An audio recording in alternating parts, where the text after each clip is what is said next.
Kingsley Kuku, standing with you here, was also appointed that day as Presidential Secretary to the chairman on the 2nd of July 2007. We went with him, my chairman then, to the nooks and crannies of the Niger-Delta. We visited all the agitation camps. In some cases, we went into firing lines. In some cases, we were abducted and kidnapped. But our brothers, and sometimes could not even believe us that the peace we were talking about was something genuine at the time. Sometimes they used to call us betrayers, that what we were talking about was to destroy the Niger-Delta struggle. And some of us would have even collected money from government just to betray the Niger-Delta struggle. But we were determined.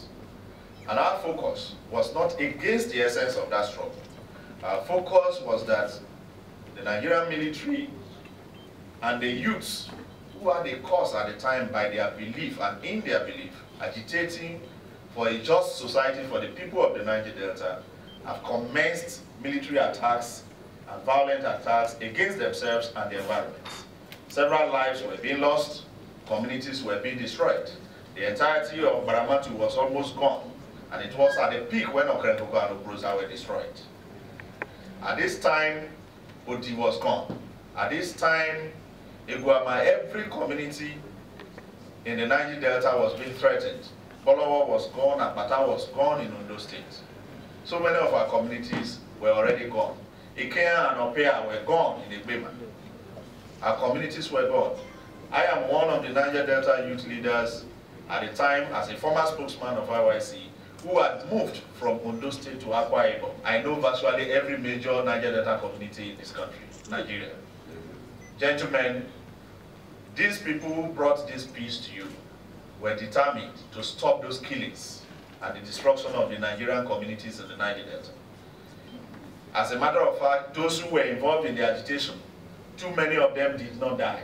They were not even hurt. Innocent lives of children and women were being murdered and killed, either by the military or sometimes again by those who were claiming to be fighting for the same people. The struggle was degenerating, and it was time to save the lives of Niger-Delta. This was the movement David Brigidi led. And I was secretary, we moved everywhere, and finally, because our people didn't believe in a cause that was mad, because they believed in a cause that was good for their people and themselves, they accepted the offer for peace.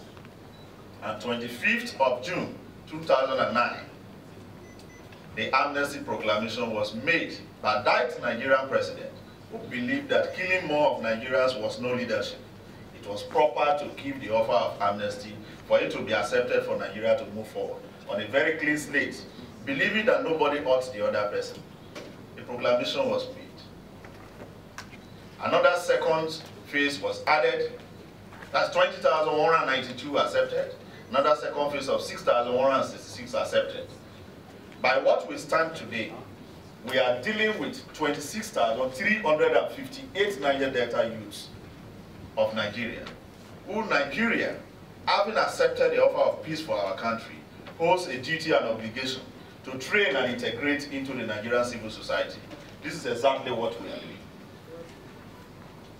So many people didn't believe in the offer of amnesty you accepted. Today they've seen that a lot of you are in the United States. Today they've seen that over 400 of you are in various universities in the United Kingdom through this program.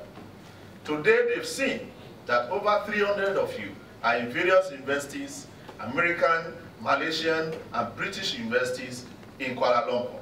Today they've seen that so many of you are in the Friendship University in Moscow. Today they've seen that in Belarus, a lot of you are in the State Belarusian University. Today they've seen that in Nigeria, over 400 of you are in a maiden private university called the Benedium. Today again they've seen that over 300 of you are in Niger-Delta University of Benin. They have seen over 200 of you are in Leeds City University in Ibadan. They have also seen over 100 of you are in Novena University in Delta State. Having seen all this, no other person but one of the most important clerics in Nigeria, Pastor Adeboye, the man of God we all respect, wrote to the Amnesty office that he believes in this cause. It was time, it was high time, his mission and his university, through the Redeemers University, also supported the program. And over 109 of you are in the Redeemers University of the Redeemed Christian Church. Today, a lot of you, over 100 of you have got employment after training. As we stay here, over 300 of you have successfully been trained in the United Arab Emirates, Dubai.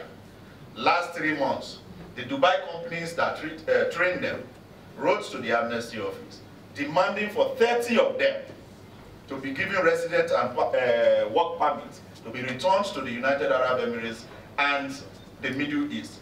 30 of them have left for work in the United Arab Emirates. These are all possibilities that we never thought of in this program.